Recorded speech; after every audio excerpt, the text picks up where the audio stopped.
बदलापूर येथील घटनेचा निषेध करत चंद्रपुरात काँग्रेसने 24 ऑगस्टला तोंडाला काळी पट्टी लावून आंदोलन केले। गांधी चौकात झालेल्या या आंदोलनात काँग्रेस सोबतच महाविकास आघाडीच्या घटक पक्षांचे नेते आणि कार्यकर्ते देखील मोठ्या संख्येत उपस्थित होते। चंद्रपुरात पाऊस सुरू असताना देखील हे निषेध आंदोलन करण्यात आलं। या आंदोलनात काँग्रेसचे जिल्हाध्यक्ष आमदार सुभाष धोटे आणि खासदार प्रतिभा धानोरकर प्रामुख्याने उपस्थित होते।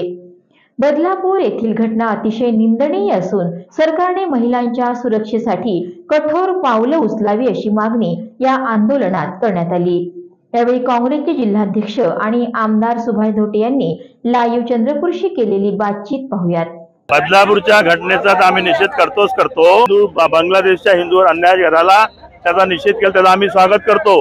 परंतु त्या मोर्चामध्ये बदलापूरच्या घटनेचा साधा पुसटचा उल्लेख पण नाही केला।